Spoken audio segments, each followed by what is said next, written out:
Okay, well, it's got to 5 past, and so I think that we'll get going, and anyone else can join at any point. I haven't had any response about whether people can see my slide. There should be a big introductory slide up there saying Digital Scholarship Support at the University of Bristol Library. So if you can't see that, please tell me or put it in the chat that you can't see it, but I'm hoping that you can. So I'm Catherine Dack. I'm a research support librarian here at the University of Bristol Library. And this talk is what it says on the tin. I'm just going to try and move it on there to give you an outline. So hopefully you can see my second slide now. Let me know if you can't see that. I'm not getting much feedback here, so I'm hoping that you can. To give you an outline of what we're going to cover, I'm going to talk a bit about what areas we focus on in our team and give you examples of some of our projects and the training we offer and the equipment we have which researchers can use. And that's not going to take a full hour, nothing like that. I'm going to leave lots of time for questions and discussion at the end. But if you want to ask anything as we go along, that's fine. Just use the chat. And I've got the chat window open here, so hopefully I'll notice if you use the chat. And we can have questions as we go along as well. So by digital scholarship, I'm just trying to move this. Yes, I think you can see my third slide there. The slides are being a bit, I have to say, the slides are being a bit strange here. I'm having all kinds of technical issues. So by digital scholarship, I mean the application of digital technologies and tools and methods to carry out research. And we used to use the term digital humanities, but we started using the term scholarship to avoid giving the idea that we only support arts and humanities research. So digital scholarship covers many various areas, but in the research support team at the moment, we focus mostly on digitisation and in particular on digitising 3D objects. There's a number of reasons that someone might want to do that. For example, conservation purposes, to minimise handling of an original, or for teaching, or to widen access to an object, or to study the object for research, or for public engagement activities and impact. And as well as doing the actual digitisation, we also look at delivery of the 3D objects. So, for example, by putting them into a virtual reality environment. And mainly our activities fall into 3 kind of areas. So the first is partnering in research and helping people with their projects. I'm going to give you some examples of that in a bit. And then we offer training. That's our second area of focus. We offer training to researchers and to students, and also more widely to members of the public, or to groups outside the university. So that's all part of taking forward the university's civic mission. So to give you an example, this morning we've been at Spike Island doing a workshop on 3D scanning for local artists, and we've got another workshop coming up at Bristol Digital Futures Institute this week. And then kind of the third area of activity is with equipment loan. And so one of the ways we support researchers is by lending out equipment that they wouldn't otherwise be able to access. So to give you an idea of some of our projects, certainly one of the earliest things that I was involved in myself was the digital toast.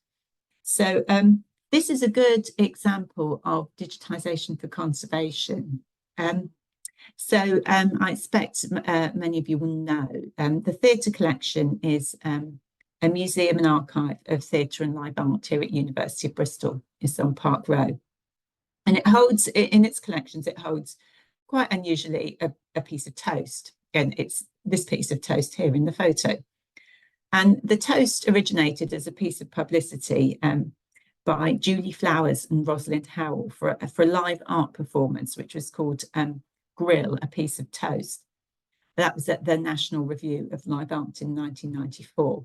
So amazingly, the toast has survived over the years, surprisingly well. I mean, considering it's nearly 30 years old now, but it is fragile. And you can see from the picture there, it's got a crack in it. So it can't really be got out and handled very much. But having the digital surrogate means that people can examine that rather than the original.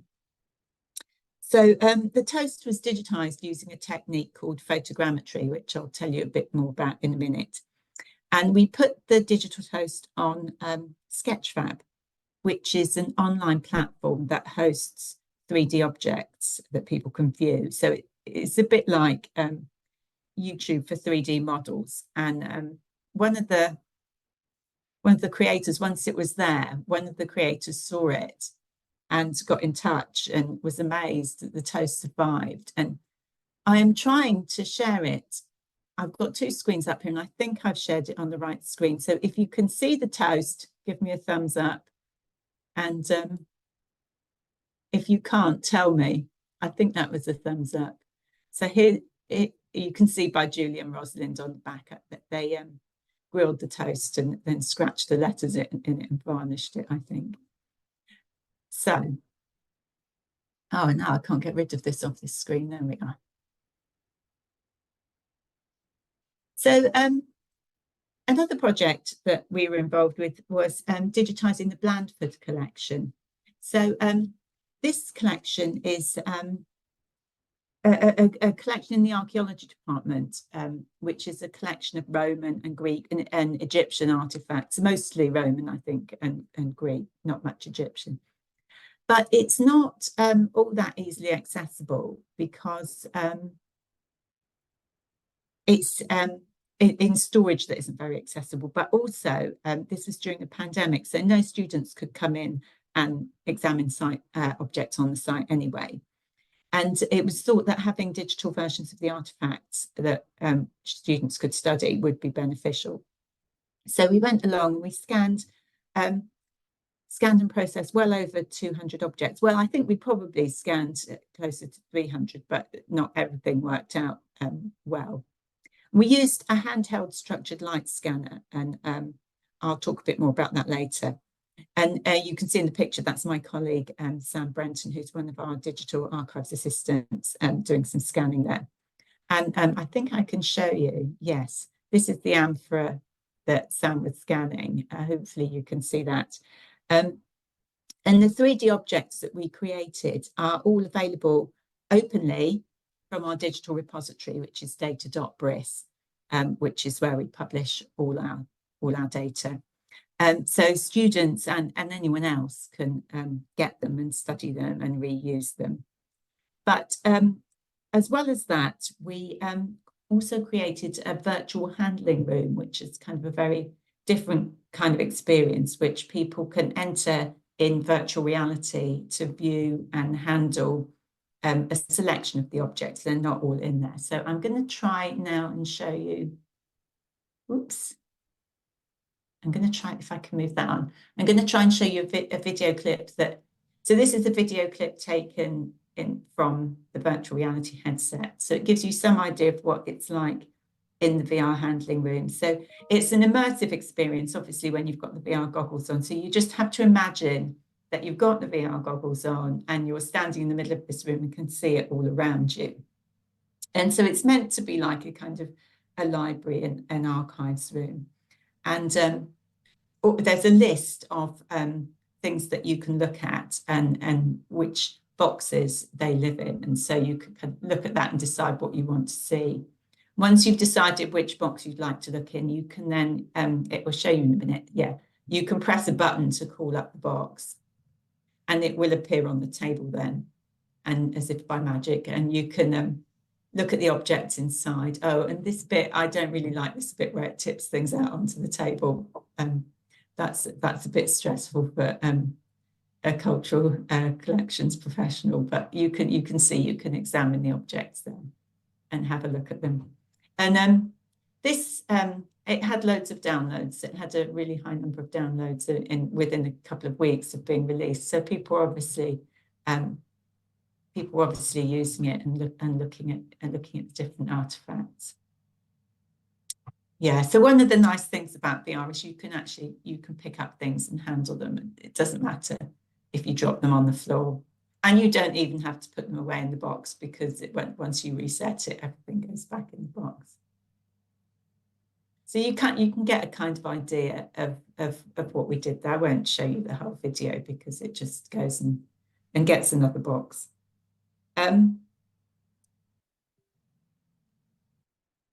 So a project that we've just finished, kind of this September really, was to build a virtual museum for the university to host various exhibitions and shows. And the museum's called The Uncertain Space. So it's like a real world museum or gallery, but you visit it online or in virtual reality, and it's a permanent space that can have different exhibitions in it. And so the project was in collaboration with our cultural collections here at Bristol. So the PI was Joe Ellsworth from the theatre, who's head of cultural collections, and there's a co-I in our team and one in archaeology.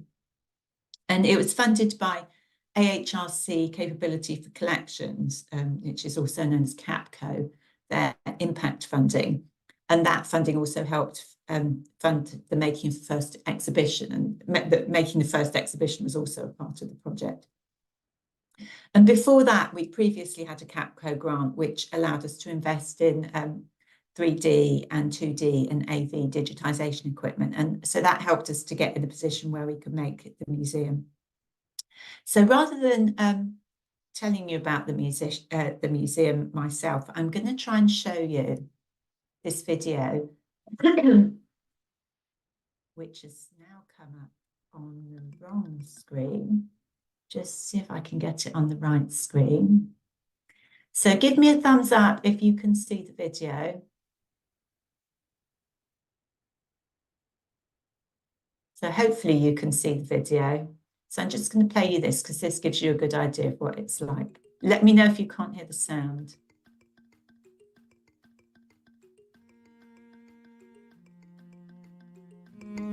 The Uncertain Space is a virtual museum for the University of Bristol. And it's quite unusual in that it's a museum first and virtual second. So it's got lots of the same things, it does lots of the same jobs as a real world museum, but it happens to be only digital. The Uncertain Space was funded through AHRC Capability for Collections funding, and it was our attempt to widen the audience to some of the University of Bristol special collections. We'd had some experience of providing virtual reality access to various objects and pictures before, and this was our attempt to do that in a more sustainable way, in a way that wouldn't stop at the end of a project but would carry on, and that's the Uncertain Space. The project had two main outcomes. The first was the virtual museum, but we realised that it would be quite boring to release an empty museum to the public, so we had to create the first exhibition at the same time.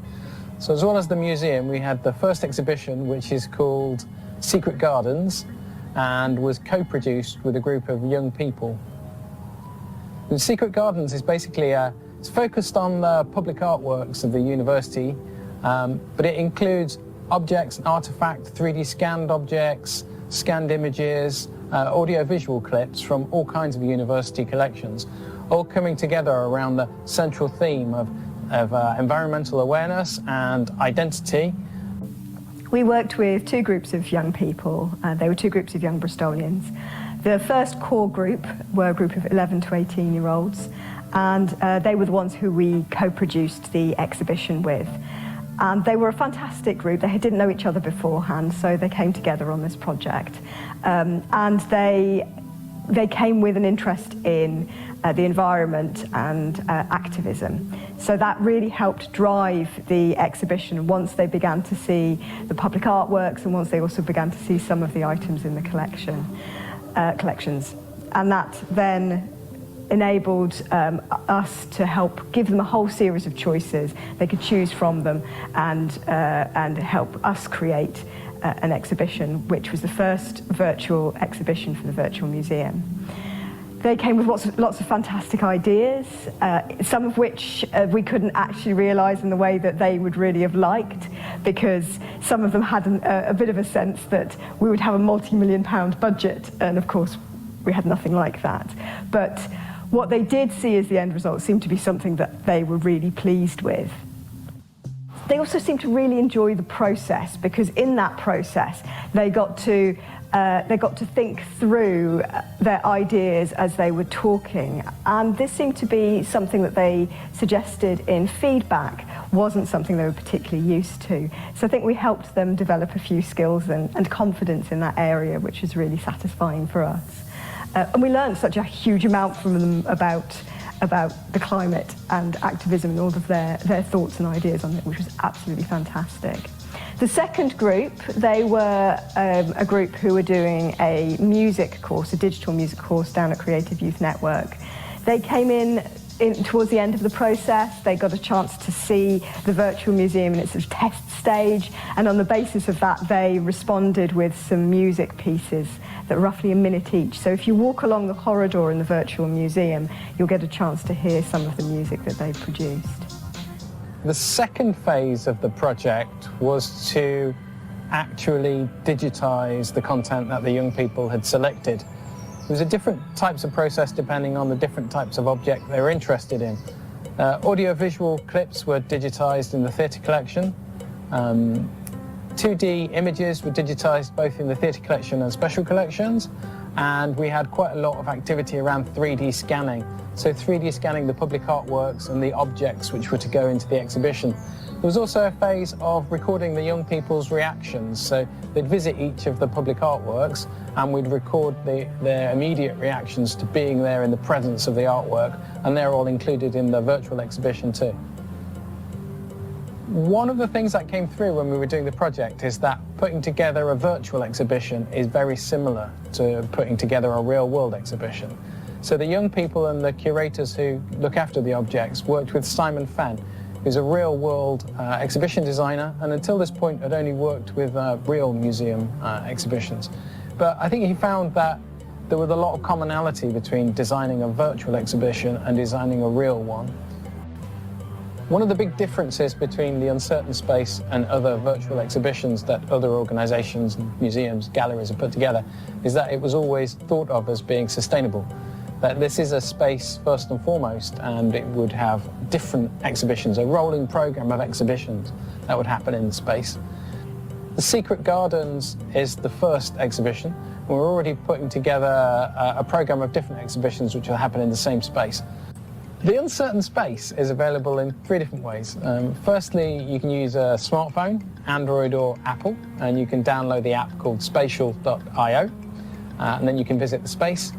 If you have access to an internet browser on a laptop or PC, then you can go directly to the URL and visit the space. If you have a VR headset like the Oculus Quest 2, you can download the Spatial app and then you can visit in virtual reality.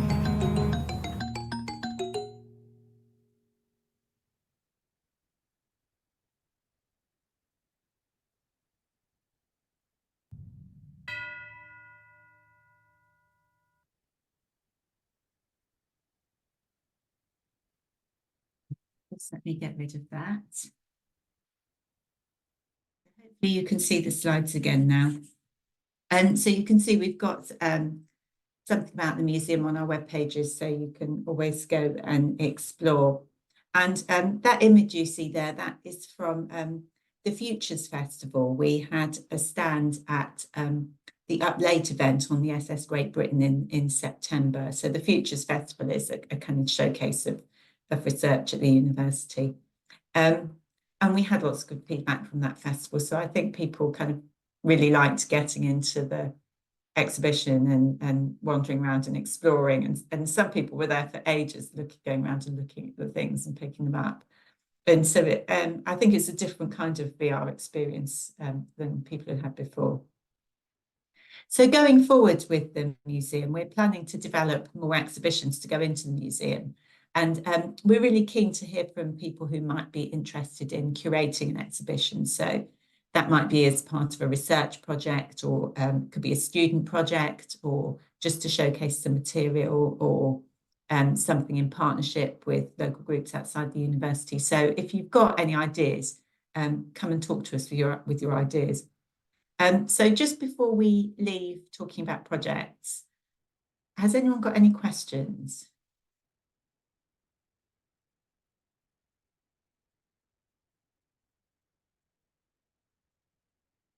Okay, so going on to training then, if I can, yes, move the slide. So our training is mostly in the form of practical workshops, really, that aim to get people started with the different technologies. So we've got some standard sessions that you can find on Develop and on the library events page.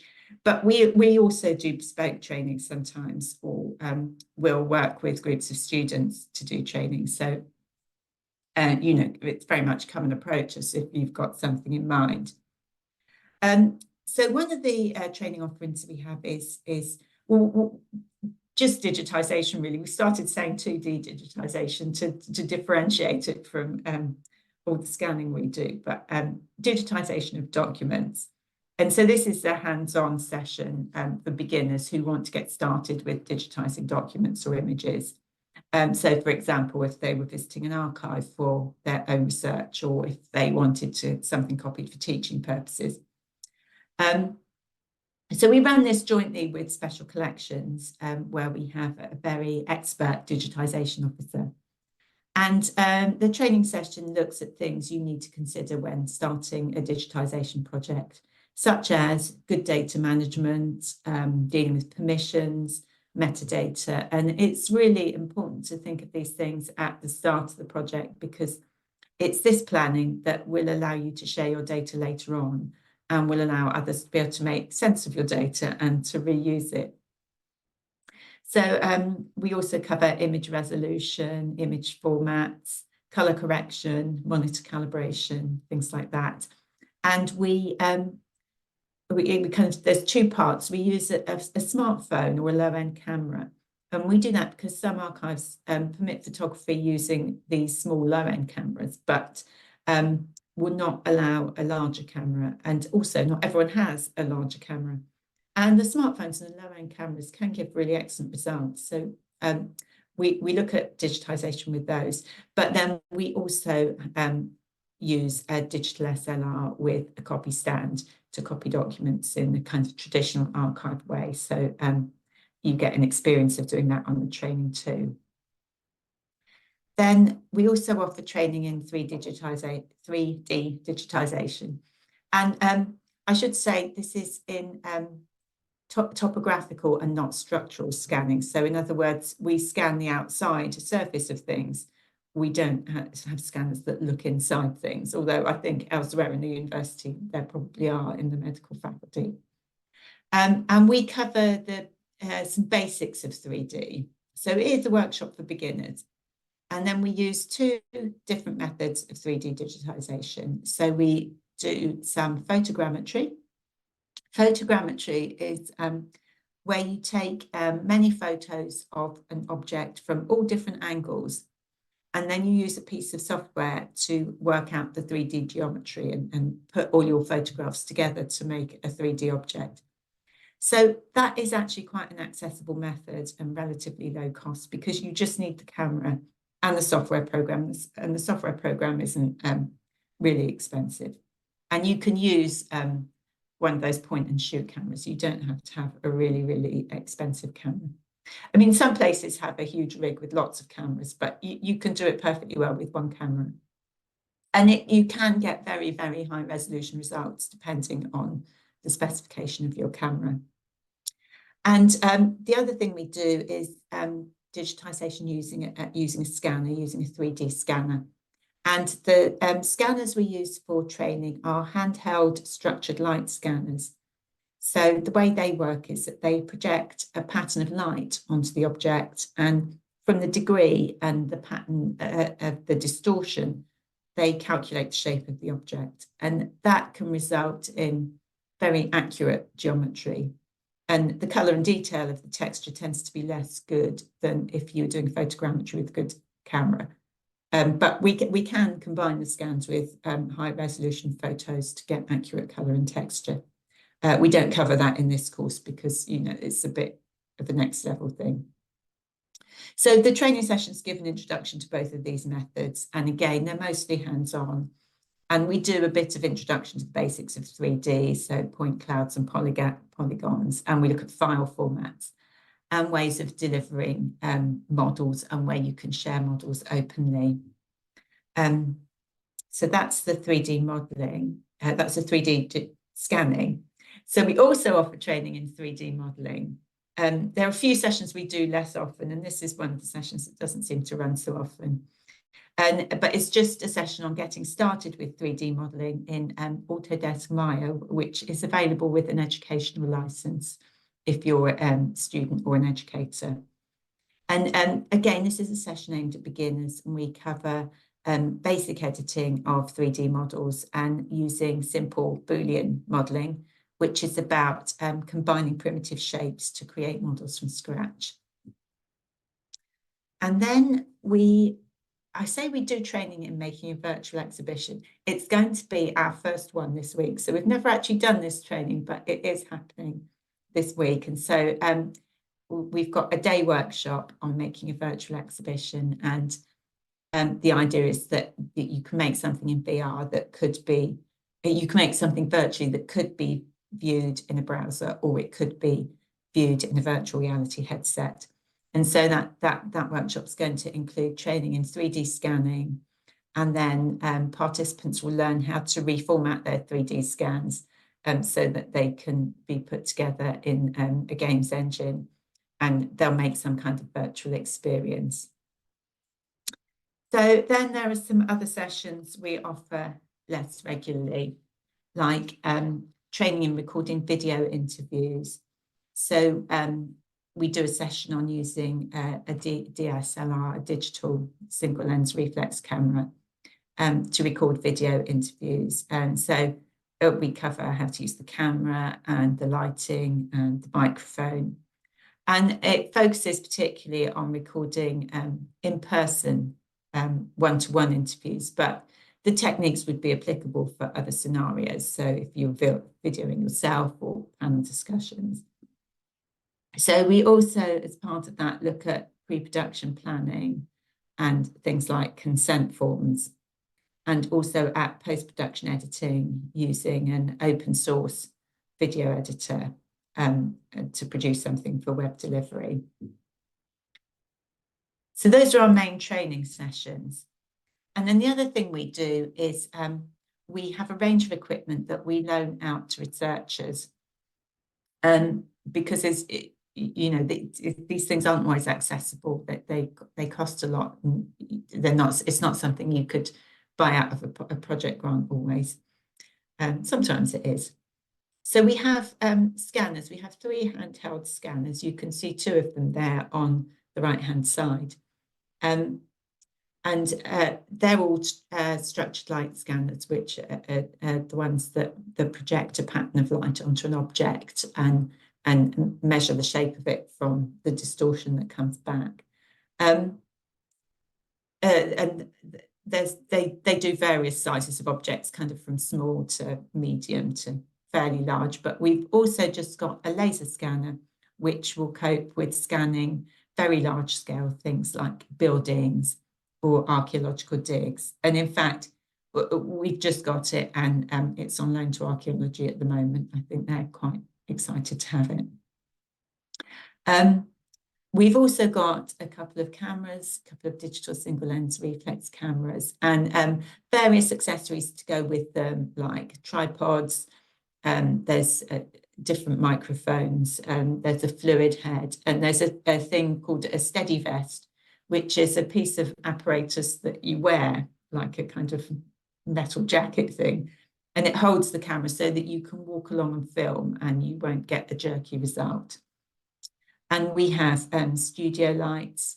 We've also got a 360-degree camera, which will take photos and videos. So we've got VR headsets too, which can be lent out. And we've got other kind of one-off things. We've got a motion capture suit. We also have encrypted encrypted voice recorders. And those are encrypted recorders that meet the standards set by ethics for qualitative research. So they can be used for conducting interviews or for other research. So some of the things our equipment has been used for, and it's kind of been to various places.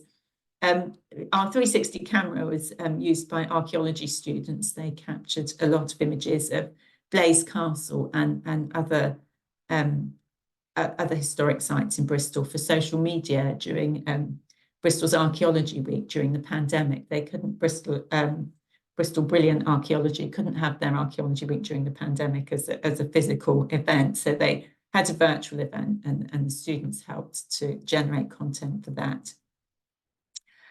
So our scanners have been all over the place. One of them went to Greece to an archaeological dig. One of them's been to America a couple of times to scan fossils. So they've scanned archaeological remains, fossils, parts of a bridge. So they've been to the engineering department to scan things there. Our cameras have been used to record video for interviews, but also for other purposes. So one of our cameras went out recently to record video to promote one of their master's programs. And also they've been used to record footage at workshops and footage at events and also experiments. So our equipment gets used in a variety of ways, and we're always happy to lend it out. I haven't, that was all I was going to tell you. Does anyone have any questions for me or observations or comments? Okay, so if there aren't any questions, it does mean we'll finish a bit early, but I don't suppose that's the end of the world. We've got a website which kind of outlines our activities, and we've got a web address where you can get in contact with us if you want to discuss any projects or any equipment loan. And please do get in touch with us. So unless anyone else has got anything, any questions to ask. No, I think we'll wind up there. Thank you for joining us, and I hope that was interesting and that you will get in touch with us if that's appropriate. Bye, everyone.